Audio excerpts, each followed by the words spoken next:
team like Kyrie and KD, or the Lake Show with King James and AD. Wish I could match him up with the bad boys from the 80s, but no black and white, I need that in HD. HenDawgz.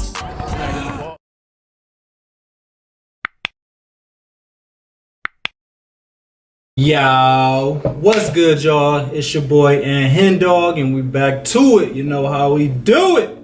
Another day, another Larry Bird reaction video, man. Shout out to everybody that's been rocking with me, man. Shout out to all the new subscribers. I appreciate every single one of y'all. Y'all blessed.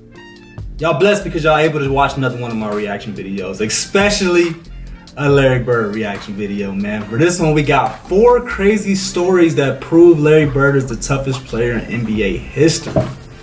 So not only was he arguably the greatest scorer of all time, not only was he arguably one of the greatest passers of all time, not only was he one of the greatest winners of all time, he's also arguably one of the toughest players of all time. So where does this man rank all-time NBA players? He gotta be top 3, right? You gotta be. So write in the comments. Actually, I want to hear what's y'all top 5 players of all time. I want to hear it. Before I reacted to any Larry Bird videos, before I reacted to anything, I rank Larry Bird like top 15, top 10 on my list. But I think this is maybe my 6th or 7th reaction video, and he's already in my top 5. It's crazy, man. So like the one thing I knew about Larry Bird was he was a great shooter. That was the one thing that, you know, with the blind eye, you know, just being a 29-year-old guy from Ohio, the one thing I knew, Larry Bird was a great shooter. I knew that. But after diving in, man, this is why I love YouTube, because I get to do shit like this. Like, I'm really learning, y'all. Like, this is I'm not using this time to just watch these videos so that I can get views. Like, I'm really taking the time to learn this shit. Like, I'm really taking the time to understand how great Larry Bird was. And I'm gonna do the same for Magic Johnson. I'm gonna do the same for Jordan. I'm gonna do the same for all these greats. So I'm sorry for the guys that's been subscribed to my channel, that's used to me just reacting to NBA games. I'm still gonna do it. I'm still gonna do that, but I'm slowly starting to move towards reacting to the legends, man. It's just seeing where this shit started at, and just noticing how much information I done missed. I done really missed out on a lot of information, but it's not too late, man. That's the greatest shit about all of this. And these videos is gonna be timeless. So 10 years down the line, people gonna be able to watch my videos and pick up on some of this Larry Bird game. So, man, we got 4 crazy stories that prove Larry Bird's the toughest player in NBA history. Let's not get it, because I got one quote that I want to say before we get into this video, and it came from Pat Riley. And they said that if you need one person to make a shot to win the game, you'll pick Michael Jordan. But if you need one person to make a shot to save your life, you pick Larry Bird. Kobe Bryant, and most of us have actually seen with our own eyes how incredibly tough the...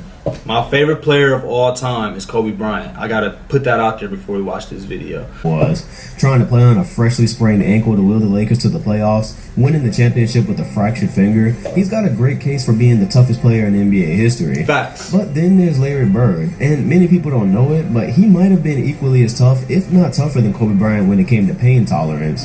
Bird was such a warrior that he often didn't even like to let the team staff know he was hurt. That is until later in his career when his back had deteriorated to an unbearable point.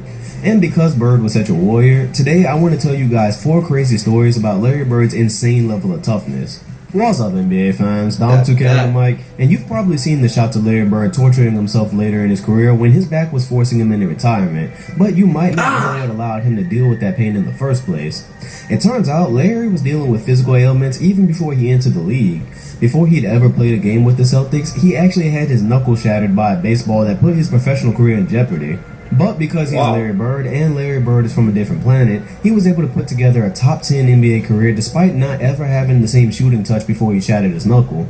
Wrap your mind around that for a second. Larry Bird accomplished everything he did in his career, and he said out of his own mouth that he never had the same feel for the basketball after the knuckle injury. But as it turns out, that's just an appetizer compared to what he'd endured throughout his career. Let's jump into it. Number 4. Hole in the face. Hole in I the figured face. we'd start off with something crazy we've seen before. Remember when Russell Westbrook fell down after his free throw and got a hole kicked in his jaw? Yeah, that left a lot of us wondering if Westbrook was actually Android a human, because he got up, moved his mouth around a little bit, and finished up what was left of the game. Luckily for him, that was only about 1 second of game time. However, it turns out that 33 years earlier, Larry Bird actually had already accomplished this superhuman feat, and surprisingly, he did Westbrook one better. I originally thought there wasn't footage of this on YouTube, but I'm so thankful there was, because you need to witness how brutal this was. In a 1982 game against the Milwaukee Bucks, Larry Bird drove left to the basket and tried to bank in a routine jump shot. It clanked off the rim, Bird went up to rebound his own miss, and was violently elbowed by power forward Harvey Catchings. Where Westbrook's injury was an accident And that was very dirty by that player too, by the way. by his own teammate that didn't even look too bad initially, it's a bit difficult to look at this footage and say it wasn't on purpose, and you actually cringe a bit when you see how hard the shot was. The elbow practically knocked Bird out and left him lying on the floor for several minutes as he looked seriously injured. From what I can tell in the tape, the injury appeared to happen before the end of the third quarter, because Larry Bird went back to the locker room and came back out before the period had ended. In the fourth quarter, playing with what we now know was a fractured zygotic arch, Bird would score 8 more points, including a poster dunk, 2 assists, adding some defense and hustle plays, as he was even shoved out of bounds during one of the possessions. His efforts led the Celtics to a narrow win, as he finished with 16 points, meaning he scored half of them with a fractured arch in crunch time. And That's even though we crazy. can't see it on the grainy 80s footage, Bird's jaw was depressed inward the same way Westbrook's was. After Larry left his heart on the floor for his team, he was sent to the hospital where doctors had to drill a hole into the side of his face and insert a medical tool to pop his zygotic arch back out. What? If social media hadn't been around with footage back in these days, this performance would probably be a lot more famous. We were shocked to see Westbrook standing on his own with a hole in his face. Imagine watching Larry Bird play an entire extra quarter while leading his team to the win. Number 3, just give me a beat. That's crazy. Because he probably had a concussion. He probably had some CTE issues after that. That's crazy. And not only did he come back and play, he was out there dunking, getting block dunks. Like, he was out there like his regular self. That was definitely a legal hit. He purposely elbowed Larry Bird. So let me know in the comments, was that like a thing? Like, did players back there try to rough Larry Bird up? Was that like was they trying to have the Jordan rules that Detroit had on Jordan? Or was it just like, back then everybody was just fouling everybody? It's understandable that Larry Give dealt me with a injuries beer? like back problems and broken bones in the face. Those things just tend to happen when you're crashing into the floor and whatnot. But when Larry Bird had a toe infection, it really seemed like somebody was just testing how much he could take before he finally sat out a game. In the year 1985, Bird reportedly had a serious pain going on in his toe for 3 weeks that he played on, and he wouldn't bother to get it checked out because, again, he didn't like to let anybody know he was hurt. Finally, he let the doctor look at his foot, to which it would be found that Bird had a toe infection that would require his toe to be cut so the infection could drain. The doctor insisted that Bird take a shot of Novocaine to ease the pain, because the infection was actually between his toes, which was obviously going to hurt a lot. And then Bird responded, "Just give me one of those beers over there." So he used that as his pain medication. The doctor cut 2.5 inches into his... Hey, what y'all think was Larry Bird's beer of choice? I'm gonna say it was Budweiser. Don't ask me why. That's just the first beer that came to my mind. But if you could choose, what Larry Bird you think his beer choice was, put in the comments. his number 2, Double Vision. Third one was Hold My Beer. He had so first he had a hole in his face that he definitely shouldn't have been playing with, and then second off he had a foot injury, a toe infection. Like, them is 2 serious injuries. Like, in 2021, players are definitely sitting out for those injuries, bro. Like, probably for half that injury, this player's sitting out right now. So, Larry Bird is a warrior. I did not know he was this tough, but we got 2 more. So let's see what these 2 is. A lot of people can't even shoot when there's just one basket sitting still. So imagine trying to play in a professional game when you fractured your eye orbiter and you're seeing 2 baskets. Now, the injury itself sounds pretty comparable to what Derrick Rose had not too long ago. The difference here being that Rose got hurt before the season and was able to get his problems to a manageable point before playing in a real game. Bird, however, would not be so lucky. In the 1988 game against the Cavaliers, Bird was on fire, having scored 13 points in the first quarter. But when he spun away from Craig Elo with a clear lane to the basket, Del Curry, of all people, would rotate and hit Bird with a violent elbow to the side of his face. Kind of ironic that before Del was raising the greatest shooter of all time, he was apparently trying to take out the best one of his generation. Hey, did y'all hear that? Y'all rock with what Dom 2K just said? He said he was busy raising the greatest shooter of all time. I know y'all Bird fans ain't gonna like that. Y'all gonna just let him slide? Anyways, Bird sustained a fractured eye orbiter that again kept him on the floor for minutes. He went on to the locker room for treatment, came back out like he had done 6 years earlier, only this time he would score 18 more points to put the finishing touches on a 31-point game that included 5 rebounds, 3 assists, and 4 steals on 11 of 20 shooting. But the stats weren't even the most impressive part. According to Larry, he played the rest of this game with double vision, and as he described it, he saw 2 baskets for the rest of the game, leaving him to guess which one he had to shoot at.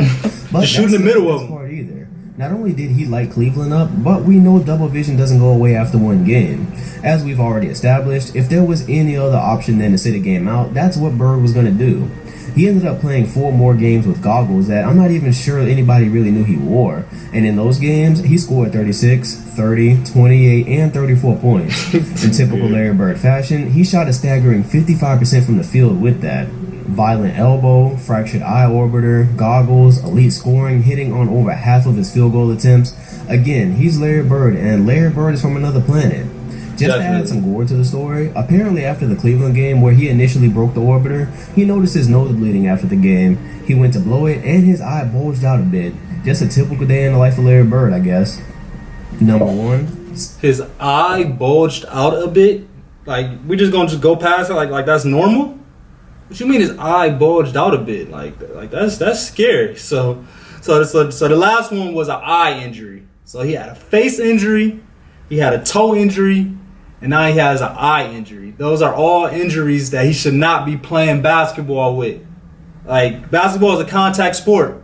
Like, when you got injuries like that, you should be out the game, man. Like, that's not safe. But hey, they saying he more tough than Kobe, which I'm sorry, y'all. Y'all might call me out on this, but ain't nobody tougher than Kobe Bryant, man. It is what it is. I ain't putting nobody over tougher than Kobe, but let's see if this number one reason why he's tough might change my mind. So let's see. Celtic pride. You hear all this talk about Celtic pride anytime we speak about the history, and Larry Bird contributed in big part to that as his career was wrapping up. Possibly the most famous scene from the ending of his career is the one we've all seen. Larry was diving for a loose ball, goes crashing to the floor as his head bangs against it violently, and he just lays there as if his body couldn't take it anymore. It probably couldn't. It really couldn't. Bird was dealing with insane back issues by this point in his career, and it was through sheer determination that he was even playing by this point. However, the story behind this scene is that not only was Bird's back locking up on him, but the shot he took to the head actually knocked him unconscious for a second. I bet. And left him with a concussion that threatened to keep him out of the rest of an elimination Game 5 against the Pacers. By this point, Larry was 34 years old and had missed 22 games throughout the season, and his best days had been stripped from him by an ever-deteriorating back. He sat in the locker room debating whether to go back into the game as Boston had lost their edge without him, and most of the way through the third quarter, the advantage was with the Pacers. When Larry asked the doctor for advice, he said he should be done for the day, but by this point, we all know Larry just wasn't built like that. He was still breathing, so he went back into the game with the Celtics down by 3, while they were being cracked over the head by Chuck Persons, I might add. With Bird back in the game, Boston would go on a ridiculous 33-14 run and went on to win the game by 3 points, sending the Pacers home for the playoffs. Bird finished with 32 points, 9 rebounds, and 7 assists while shooting 63% from the field. But again, that's not the most shocking part of the story. According to teammates like Robert Parrish, when Bird hit the floor, they weren't sure he was ever going to play again. Remember that this happened at the end of Bird's career, and after back surgeries and having to lay in a fiberglass brace for hours just to be well enough to play, some thought that the fall he took meant the end of his career. And it probably would have been if Larry Bird was from Earth, but instead he went out and put up one of the most memorable playoff performances of all time. The kind of performance that really makes you sad that his career was really cut short by injury. So there you have it. These were 4 crazy stories that prove Larry Bird was likely the toughest player of all time. The crazy part about it, after reading the book he wrote with Magic Johnson and researching a little bit, I could have easily told 10 or more. The truth that people don't really talk about in terms of Larry is that despite his amazing career, it was truly only a shell of what he could have been. As early as 1985, only 6 years into Larry Bird's career, he was already experiencing back issues that resulted from him doing concrete work around his house that he could have paid someone else to do. But that's just who Larry was, an incredibly hard worker that prided himself on being the same type of soldier his father was.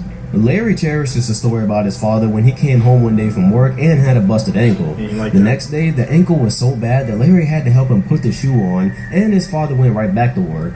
It was the kind of example that led Larry to play through the ridiculous pain he began to experience really only a short way into his career.